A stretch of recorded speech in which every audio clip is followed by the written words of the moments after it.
émission yi ay chaîne poche chaîne télé si poche yi di leen dem di interviewer moo tax patriote itam dama leen ñaan foofu tam foog ñu calculer ko. man je suis un combattant mais ku njaboot social social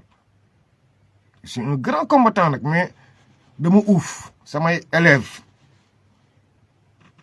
bàyyi ñëpp la yaay kenn la ñu ngi ci octobre rose yaay yi war am naqar octobre rose lañ nekk may jaale sama sœur waaw jigéen dëgg dem waaw jigéen une grande femme waaw une battante koo xam ne moom bi ñuy déggante mën na ko Momy Seck mën na ma man santuma Seck Guèye laa sant mën na ko Momy Seck mën na ma man santuma Seck Guèye laa sant dama am jëkkër dama am kilifa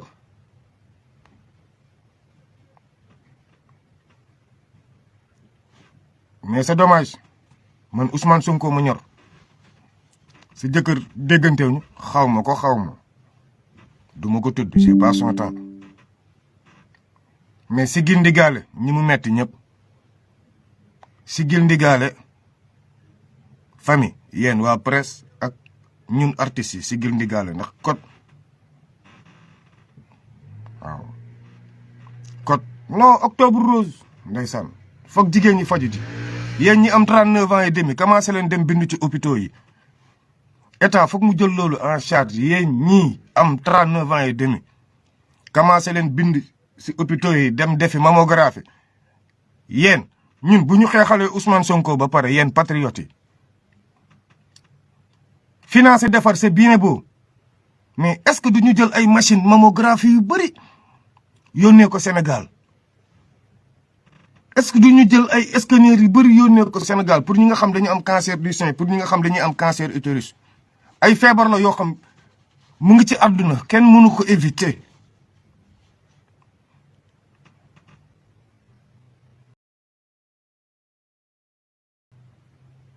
jigéen wujje dong bu ko jigéen defee ba décédé àjjana la jëm bu deewee ndax wujje dafa metti wujje ñun ñuy góor kenn nangu ci wujje dëgg moo ma sonal jigéen ñi foog ñuy def mammographie dépistage cancer du sein cancer de l'utérus foog ñu koy def parce que c'est des maladies yoo xam ne c'est naturel kenn xamul lan la si gindi gaale octobre rose lañ nekk pour l'armée malienne moom ñu dugg ki daal si gindi gaale ñu ñëw si la résilience du peuple ak la résilience des influenceurs subversifs nu ko Ismaïla Madior Fall waxee mu ne Pape Alé Niang parce que Pape Alé Niang il dérange le système parce que Pape Alé Niang est un homme d'honneur Pape Alé Niang est un homme exceptionnel qui n'est pas comme toi Ismaïla Madior Fall une autorité qui ose mentir devant vous tous mais peuple sénégalais sénégalaises éveillez-vous la loi peut parler à 2 vitesses demain le 6 xam ngeen ban gàcce laa am qu'est-ce que j'ai de honte pourquoi faire un recours auprès du tribunal pour récupérer la fiche de Ousmane Sonko pourquoi ñu war a dem tribunal pour récupérer fiche Ousmane Sonko te ñu waroon xeex dëgg ngay Macky Sonko bokk par force ndax amul loi bu ko fa génnee amul juge bu ko fa génnee gars yi naxe baa ngi ñëw naxe bi mooy justice mën na ne aywa Ousmane Sonko kenn mënu ko tere nekk candidat day nekk candidat ba ñu jox ko fiche de parrainage aywa leen ñun ñoo ko réclamé ñu dem conseil constitutionnel ñu ne ñu bokkul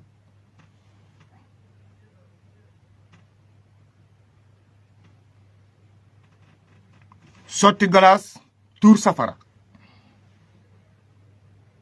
moo tax liw Ousmane Sonko il avait très tôt compris fi affaire bi jëm moo taxoon mu ne leen ndax pare ngeen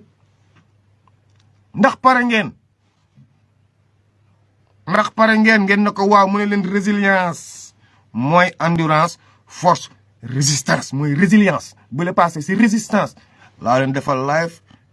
tey si résilience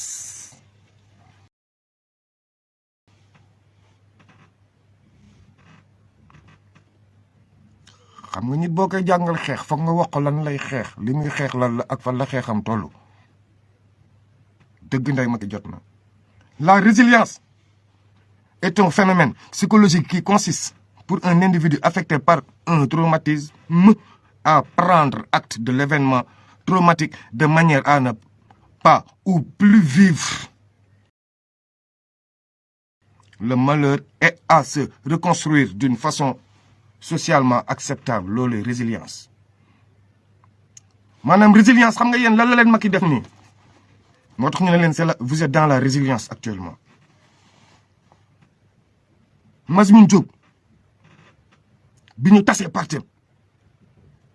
toroxal ko ne ko jihadiste nga da ngay dugal ay armes da ngay def yëpp il s'est résilié contre le système jusqu'à sa mort mais il s'est résilié contre le peuple sénégalais qui n'avait pas compris moo taxoon fait bi il avait rejeté tout le monde Majhemout Diop avait rejeté tout le monde parce qu'il s'était résilié il s'était dit que les Sénégalais n'ont pas compris ngor fee mu nekk doomam yi mu jur il les avait fichus d'or biñ naan soxor ma koy défendre personne ne m'avait compris mais il s'était résilié par rapport à quelque chose moo tax nit ku comprendre Majhemout Diop daaw ko fréquenté benn jarbaatam kese moo ko daan fréquenté même gardien bi xam nga ne yow te dans le système nga ne ko gardien bu maree naan da ngay dem wuti ndox fële mais doo naan këram parce que comprendre Majhemout Diop il s'était complètement résilié yàlla bu fa Sonko yegg ak ñun la résilience du peuple a sonné ñu demaat si la résilience. La résilience est la capacité à rebondir face à l'adversité, à s'adapter, à se rétablir et à retrouver l'accès à une vie pleine de sens et de productivité. La résilience est la capacité maanaam la capacité de rebondir maanaam li Ousmane Sonko daj ni ñun suñu nombre de morts suñu nombre de détenus suñu nombre de mutilés suñu nombre de viols yëpp gars yi il faut qu'on se résilie pour que ñoom ñëpp sañaat siggi xool nit ñi pour que seen waajur yi nooyi bu normal pour que au moins ñu amaat espoir de vivre bii pas ñun ñoo war résilier wu fal suñu président bi ñu bëgg a fal pas di fal ndax dañoo mer waratuñu fal ndax dañoo mer déedéet falu mer waruñu ko def je regrette. Cette capacité de la résilience correspond à l'adaptation d'un individu qui rencontre des défis et obstacles générant parfois une grande dose de stress. Yàlla bu mu dal Ousmane Sonko fa le peuple bi toll tout le monde est stressé parce que on vous a traumatisé par lan ay crime lu Sénégal tàmmul dóor ko bal mu décédé ñu laal deret bi mu tiit man j'ai très tôt compris bi may xale su ma xeex yow jam la tamay naan deret bi wala ma mat sa nday xëccaale der bi naan sa deret booy naan ma dëmb du question dëmb da ngay comprendre psychologie sénégalaise mooy lan maison d'arrêt ak morgue boo ko ñemewul tu restes derrière tes camarades doo mosu jiite dara Sénégal maison d'arrêt ak morgue ku ko ñemewul matoo góor dëgg moo ma sonal te moo ñu sonal nii fi ñu toll nii nag maison d'arrêt yi foog ñu ñeme ko morgue yi foog ñu ñeme ko ndax day am ci jàmm ak ci salaam dafay am la résilience il faut qu'on se résilie la résilience mentale nag moo ci des fi combat bi toll nii lenn rek a ci des mooy émotion yi ñun ñëpp ci émotion lañ nekk crime yi Sonko ngi kaso ndax Sonko dina bokk ndax Sonko du bokk mën nañu yokkaat adrénaline bi ne leen Sonko day bokk ñuy dem di ko jiwaat conseil constitutionnel kenn du ko def dañuy xeex ak Ndeye Macky jëlee ko fi par force La résilience émotionnelle, moi, la résilience mentale, la résilience émotionnelle, qui est la capacité de remettre rapidement des difficultés et de pouvoir revenir à un état de nature face aux difficultés. C'est la résilience mentale. C'est un excellent indicateur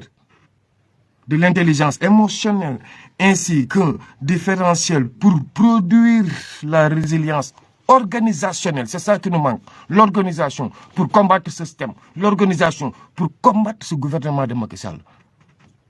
Parce que biñ ñu rayé déstabiliser lépp tas ni dissoudre nañ Pastef ñi daw génn dëkk bi ñi doo xam fu ñu nekk ñëpp réer ñu jël ay monsieur le maire tëj ci kaso bi gisoo seen waa ville déconné gisoo ay conseillers municipaux déconné gisoo député yi yëngal déconné. Résilience boobu ñu dese organisationnelle. Gis ngeen ne sans organisation y a rien parce que vendredi passé biñ ne hëpp 5 candidats yéen ñëpp a jubilé ñu ne leen déet anamu tey foog ñu taxawal affaire yi foog ñu teg affaire yi ci code ko am yeneen vision la résilience émotionnelle. C'est un excellent indicateur de l'intelligence émotionnelle ainsi qu'un différentiel pour produire la résilience organisationnelle. Moment bi émotion yi xoola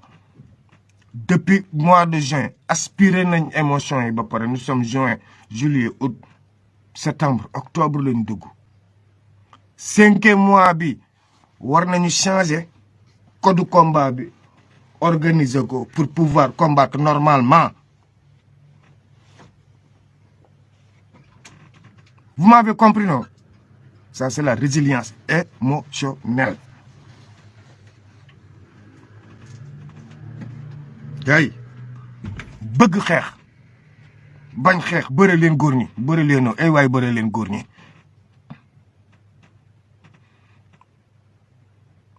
Pourquoi yónnee kaye yeeg yooyu li ma leen waxoon laa leen waxaat de wut leen coordonnée d'embauche yónnee ko yéen ñi dama ko laajte Sénégal. Ouverture des classes lañ nekk bu ñuy laay fati élèves yi foog ñu toog am lu ñu jàng décortiquer moo tax laay fi day commencé léegi fii la ñuy toll fii lañ koy jàngee fii lañ koy jàngatee. yéen directeur d'école yi nag yéen lay ñaan gox bu mu mënti doon élèves yi nga xam ne amuñu inscription élèves yi nga xam ne seen parents yaa ngi kaso ndax man bu leen sonn de saa waay jot la am ku ma woo di nga wax sonn jooy ba dee mais jox ma say coordonnées rek man je sais comment vérifier je sais quand vérifier je sais où vérifier su ma vérifier si c'est pas vrai vous avez vu le système que j'emploie je bloque le numéro si c'est vrai mais même Europe kenn ñemeetul envoyé xaalis direct Sénégal kenn ñemeetu ko. kenn ñemeetu ko yéen les directeurs d'école nag dam leen ni ñaan de xale yi nañu dugg jàng ba noppi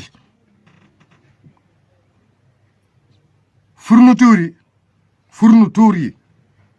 nu ko sama mère bi waxee sànq suma fourniture bi man waay fourniture yi yooyu moom mama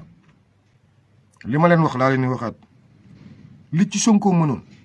ñun mënuñu ko ci. ñun ay coppeetu adiya lañ ñuy jox Sonko ay adiya millions lañ daan teg ci loxo mu ne diw ak diw séddale leen ko ñu wóor ñoo ko daan séddale mais ñun tey ñu ngi ci kaso bi ñeneen ñi daw nañ génn dëkk bi. moo tax nag yéen ñi nag diaspora bi rek la ñu mën a waxal fu mu toll nii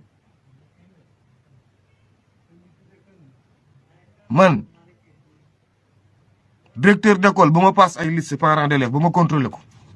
ba mu leer ma ne ñii c'est des problèmes carrément social ku si bëgg a jàpp bu dee parent bi am na numéro téléphone man soo ma woowee ma passe le parent bi direct yow nga yónnee ko ci Wave am direct comme ni may def rek man je balance les numéros mais balancer numéro bi lu nit ñi commencé ragal te man tam taw dem di lijjanti ay affaire retirer xaalis mënuma ko awma compte bancaire dëgg moo neex yàlla ndax du ma doxee compte bancaire business laay doxee dem di récupérer xaalis daf may fàtt te saa nga yónnee ñi xaalis si tuuru jàmbur nga dem ñu ne la non loolu du tuuram da ngay changé yónnee waat ñit si tuuram day changé moo tax PayPal bi daal dugaloon nañ ma ko à partir de PayPal dafa doon delloo xaalis si ndax comprendre ma woon léegi buñ ko dugalee PayPal ba pare dinaa ko yóbbu si ñu ko xam ñoom ñu envoyé ko war comme da ngeen a ragal gars yi Sénégal bi ragal même am na directeur d'école boo xam dama ko woo mu ne ma non j'ai 16 cas mën na ko jëlal cas yi bàyyi ma woo kenn mu wéef la ma mukk nekkul man maa leen di wéef keneen moo leen di wéef sama yoon nekkul ci man du ma feeñ fenn du ma ci feeñ man dama kii la pont oto yi dañuy romb dem di gisante yeneen dëkk yi te man maa ngi fii taxaw du ma gis bu leen ragal li lay war a suuli Macky Sall a terrorisé nee naa leen traumatisme la teg ci nit ñi ñëpp a traumatisé au Sénégal mais traumatisme bi nag c'est pour de bonne guerre ndax tôt ou tard ça va exploser métti dañuy xeex bëgg a xeex bañ xeex billahi wallahi talaay dañuy xeex Macky suba vendredi 6 cour suprême xoola dem leen ñu jox leen seen résultat tu vas aller à l'école booy li ma am ci kaawu école nii dama jommi man gis nga 2 jours yi su ma leen am gis ngeen ne laay fu ma Facebook mu ngi may coupé école yaa ngi may bëgg a rey mais directeur d'école yi nag léegi yan laay waxal sama numéro France fii 06 la 05 waay 06 05 59 96 00 06 05 59 96 00 zo mi ne bravo la décide jaajëf yow jaajëf sama gars yi mais gars yi foog xeex de foog jàppalante ci social bi ñu inscrire booy yi école seen parents yaa ngi ci kaso bi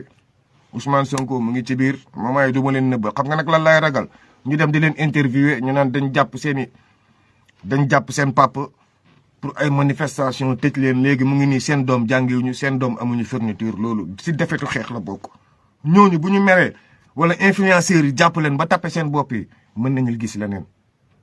wala ñu màndu ne duñu voté loolu yëpp moment yi c'est à éviter ci final lañ nekk ñu ngi si résilience égale endurance force résistance loolu rek laa leen di ñaan résistance moo si des mooy aller retour day metti mais foog ñu yegg fi ñu jëm dañuy cotiser pour campagne certes mais xale yi jàngi man c'est ça man looloo ma gënal man éducation man moom j'y tiens parce que j'étais éducateur kenn mënu maa tere bëgg a jàngale kenn mënu maa tere bëgg xale yi dem école man kese à mon actif 21 élèves la am yoo xam ne man kese kooku avant le combat après depuis Gossas j'inscris depuis les années 2000 damay inscrire ay doomi jàngil dem ci école primaire yi ñaanaatu ay cahier sans compter cahier yu may jënd pour mën a dem séddale fourniture d'école yi laa jël Dakar li ma daan dem di ñaanaatu ay livre ak yooyu ñëw jox élèves yi pour ñu jàng pour ñu am xam-xam xam nga wut xam-xam daf ma mos a nekk si xale xam-xam rek laay waxtaan ak xale bi ma waxtaan ak xale lu ñàkk fayda mukk jamais de la vie xam-xam rek ku amul xam-xam doo leen ci àdduna te jàng mooy nit jàppale leen xale yi jàng bee tax ñu gañ a xeex ñàkk jàng bee tax ñu ñàkk xeex nii di occupé wu si lu ay affaire de bas code leen xeex bi ñu gañ ko gars yi dañuy xeex ak Macky Sall métti dañuy xeex ak Macky ndax décision yaa ngi di dal suñu kaw code leen xeex bi ñu xeex ko jàpp leen si combat bi ñu inscrit xale yi ñi jàpp si combat bi pour combat bi ñoom jigéen ñooñu mën nañ ko gérer on est d'accord ouais je le suis demain active la liaison on est ensemble les gars jàpp leen si combat bi waaye ñu inscrire booy yi